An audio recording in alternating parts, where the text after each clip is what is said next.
电影《唐伯虎点秋香》里面，唐伯虎被宁王逼得没办法，在华太师府里当众脱裤子尿尿。真实的历史却是，他确实可能这么干过。10载，落魄文士唐伯虎曾在宁王府应聘入职，半年后觉察宁王有造反的迹象，想走又走不了，于是装疯卖傻，做些违规逾矩之事。正史的记载叫阳狂19，陆其丑秽，当众尿尿的事估计也干了。宁王最后受不了，才把唐伯虎打发走了。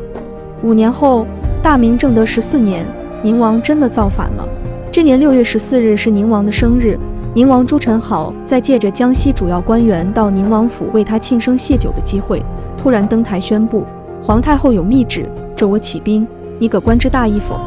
江西巡抚孙遂等人要求当场查看皇太后密旨，朱宸濠大怒说：杀着不知大义官，以定民志。孙遂当场被押出杀害后，朱宸濠对众人许诺，大事成后封官加爵。在起兵檄文中，朱宸濠指出正德皇帝朱厚照为政荒唐，宠信奸臣，治国如同儿戏，根本不配皇位。更关键的是，他还爆猛料说朱厚照其实不是朱家子孙。这跟朱宸濠造反失败后，史家说他是娼妓所生的攻击手法如出一辙。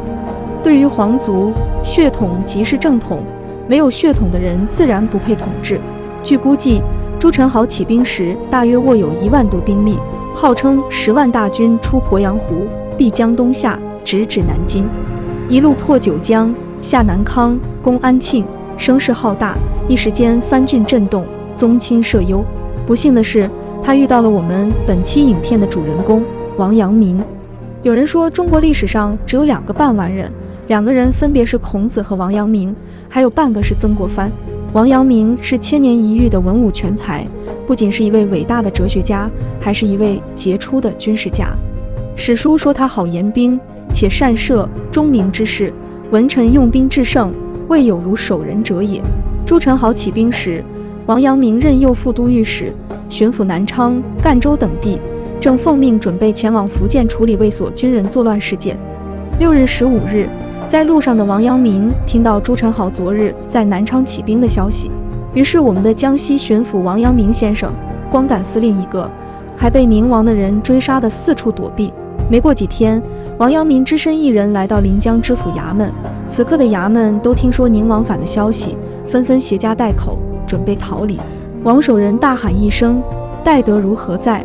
知府戴德如一看巡抚大人来了，以为援军到了，便收拾了下情绪，不知王大人带了多少兵马。当他得知这位巡抚大人也是刚逃出来，没有一兵一卒，彻底傻眼了。王大人，现在就我衙门里这些人，您凭什么认定能够平叛呢？因为我在这里。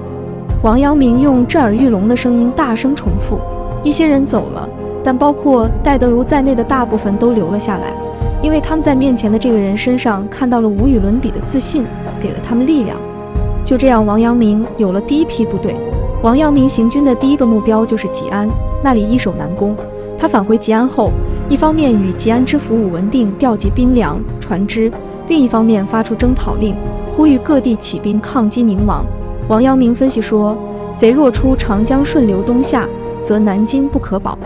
所以他采取一系列兵不厌诈的谋略，对朱宸濠实施缓兵之计，拖延其攻打南京的时间。比如，他派出死监潜入南昌，故意被朱宸濠的人擒获，将各道秦王兵马火速赶来的假消息供出来，吓唬朱宸濠，让他不敢亲近。他还伪造朱宸濠的亲信谋士李世石、刘养正的投降密状，四处散布，并专门写回信，感谢他们精忠报国之心，由此引发朱宸濠集团内部的相互猜忌。在李世石主张尽快出兵取南京及大魏时，朱宸濠出于猜忌，对这个建议迟迟不做回应。朱宸濠10几天后才意识到中计了，于是他才沿江东下，攻下九江、南康2城，逼近安庆攻打南京。但是此时形势已经发生了改变，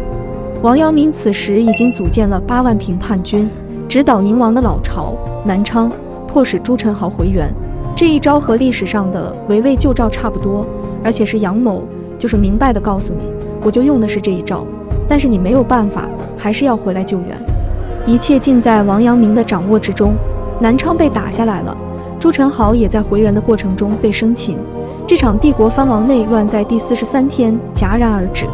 朱宸濠的失败固然有起兵仓促、时机不成熟的原因，但很大程度上还是败于王阳明的智谋。但是和当年的于谦一样，为国立下大功的王阳明也没有得到他应有的回报，因为他面对的皇帝是哪怕放在明朝历史上也算奇葩的一位正德皇帝朱厚照。数年来，宁王府中不断有人逃到京城告发朱宸濠意欲谋反，江西巡抚孙遂甚至7次上书，几乎宁王必反。这些奏书却如石沉大海，直到宁王正式举起反旗。但我们的正德皇帝听闻消息后，不紧张也不生气，反而乐了。宁王朱宸濠或许不知道，在他造反前的3个月，朱厚照因为自己的南巡计划受阻，与内阁大臣闹得不可开交。宁王之乱，乱的正是时候。此时的朱厚照巴不得南方出点事，这样他才有理由御驾亲征，到南方游玩去。朱厚照自称威武大将军南征，他身边的佞臣也纷纷获得了军衔，率数千精军到了南昌，抢着要邀平乱的头功。虽然他们一份力都没出过。王阳明之前给皇帝上书，说皇帝身边不少人曾与宁王勾结，佞臣许泰、张忠等人怕王阳明揭发他们的罪行，于是恶人先告状，诬陷王阳明与宁王密谋造反，事不成后背叛了宁王。后来他们又命令王阳明将朱宸濠放回鄱阳湖，代地自擒。战争被他们当成了邀功的游戏，王阳明不从。为了不让这些太监和佞臣抢功及销毁私通罪证，王阳明一度带着朱宸濠等俘虏东躲西藏，最后上书请求向皇帝献俘，同时阻止皇帝南征。朱厚照和他的亲信们各怀鬼胎，对王阳明的这个决定非常不满。但王阳明豁出去了，他连夜从玉山取到浙江北上，走到杭州时遇见了朱厚照的心腹太监张勇，王阳明这才将俘虏交给了他。许泰、张忠等人知道王阳明已经悄悄把朱宸濠送出去了，十分恼怒，开始找王阳明的各种麻烦。他们质疑王阳明是一个文士，哪有本领平乱，提出要与王阳明在教场比射箭，想以此出王阳明的洋相。结果没想到王阳明3发3中。许泰、张忠到了南京，在朱厚照跟前拼命诋毁王阳明，说他肯定会反，皇上不信可以召见他，他绝对不会来。他们如此肯定，是因为之前许泰、张忠多次矫诏召见王阳明，王阳明识破他们的伎俩，所以不理睬。这次他们使出毒计，怂恿皇帝下诏召见王阳明，如果王阳明不来，就坐实了谋反的诬告，死路一条。还好张勇派人急报王阳明，告知他情况，王阳明才没中狼来了就算计。但是王阳明来了后，许泰、张忠等人又千方百计阻止他见皇帝，最终还是见不到皇帝。郁闷的王阳明半夜一人在江边静坐，萌发遁世之心。回南昌途中写了首诗，表达自己艰难的处境和复杂的心情。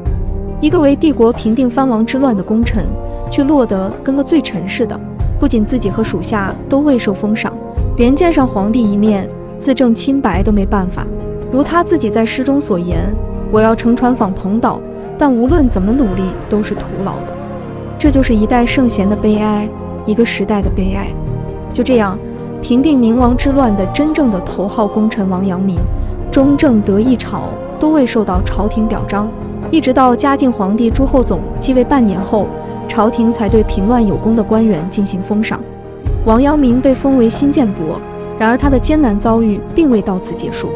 一场更大的打击靠近了他。在朝廷封赏后半年内，随着新皇帝与内阁旧臣权力斗争的升温，那些追随王阳明的平叛功臣们陆续成为了牺牲品，一个个遭到弹劾或处官。